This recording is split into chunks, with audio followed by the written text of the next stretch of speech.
Good morning, dear students. I, Vidyasagar, welcome you all in the e-learning class of Modern International School Hiswa.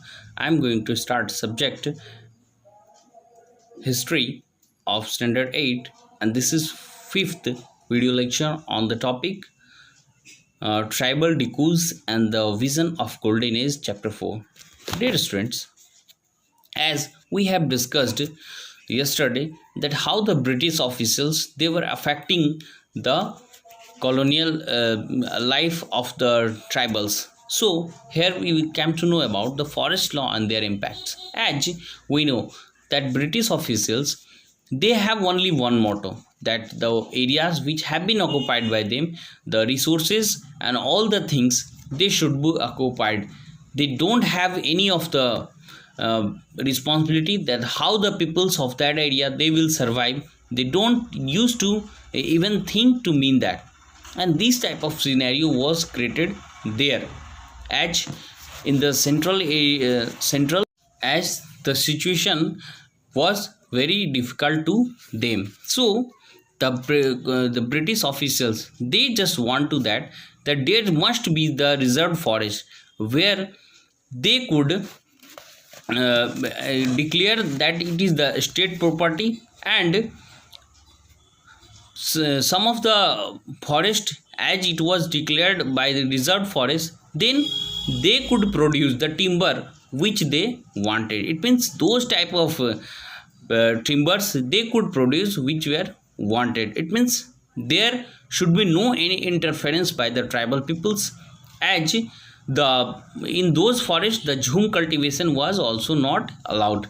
because the British they knew that the jhum cultivators they ever used to, when they are going from one place to another place, they are just used to clear the forest, and when the forest should not be reserved, then the trees it took a long time to grow up, and once it is cut at the when it is at younger stage, then there will be no any benefits. So they just want that there should be the reserved forest, and that's why they were protecting them, that they could not move freely and practice the jhum cultivation.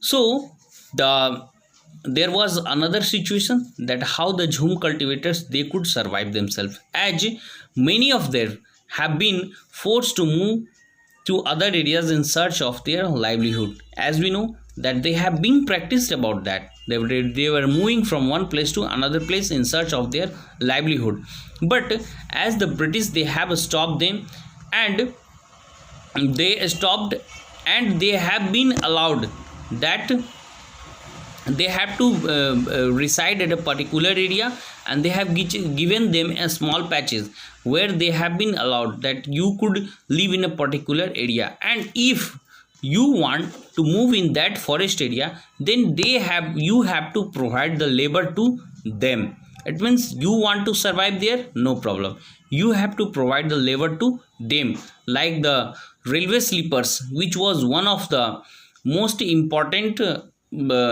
use of that timbers. It means in the earlier times you will see that in mid of the tracks you will see the wooden sleepers were being used. That was one of the major use of the wood, as well as the transport logs, it was also important. So they came up with the solution that they were allowed, could allow them within the forest, but they have to provide the labor to them, as they were working within it, but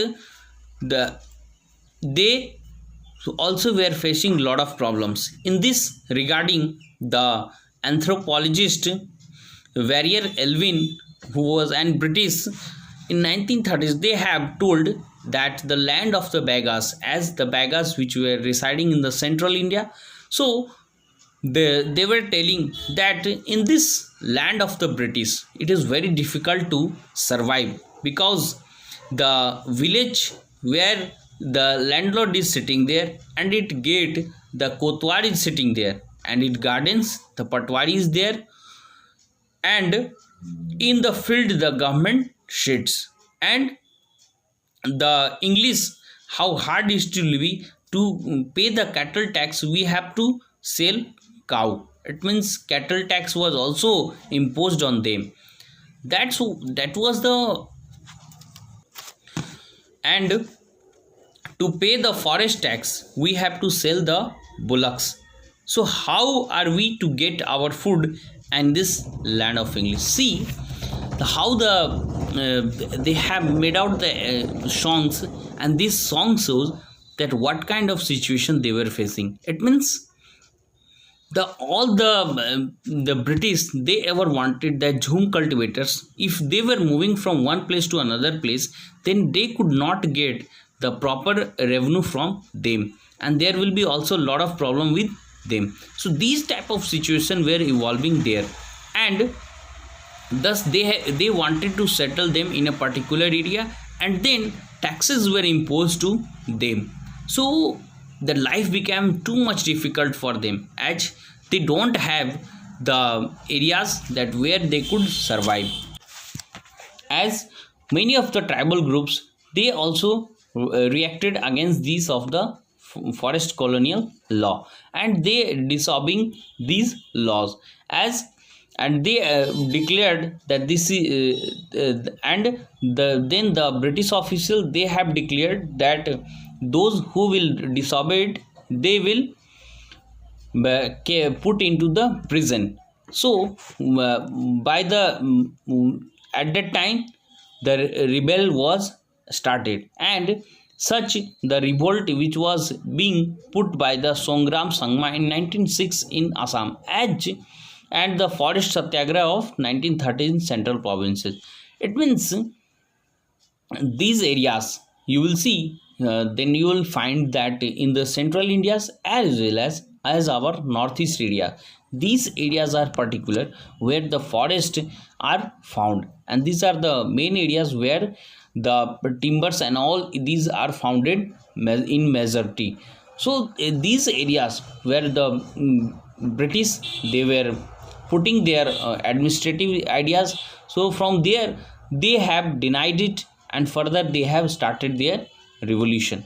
The problem with the trades, as the tribal groups, they found the traders and money lenders which were coming in the forest, as those lenders, they were also taking the high interest. See, as we know that these peoples, they were surviving very meager life, since they have to pay the taxes. See the British colonial rules, and how at that time people were surviving themselves. This type of situation shows that at that time, and if we compare nowadays, then we'll find that what a struggle our leaders has been done to keep us remain free from these type of problems. So we'll see that tribal groups, some they have to understand and consequence of the what was happening, like the silk growers. As we know, the silk, which was one of the most important thing which was being demanded by the British and the European countries in the 19th centuries, like the fine quality of silk which was grown here and valued, it was valued high, and exported from India increased rapidly.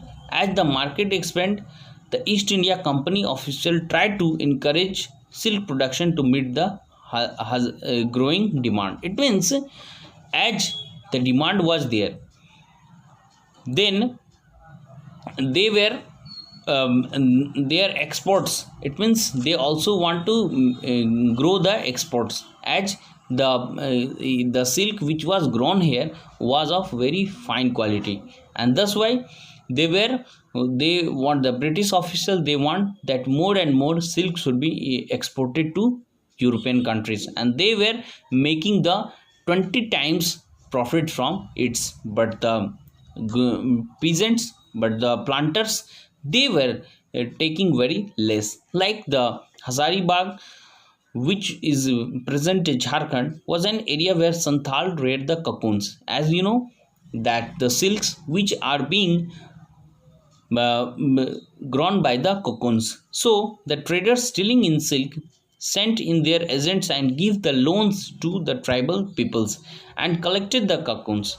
It means the growers paid 3 to 4 for 1,000 cocoons. It means 4 rupees or 3 rupees for 1,000 of cocoons, and these were exported to Bardhaman Gaya, where they sold at 5 times. It means 20 rupees.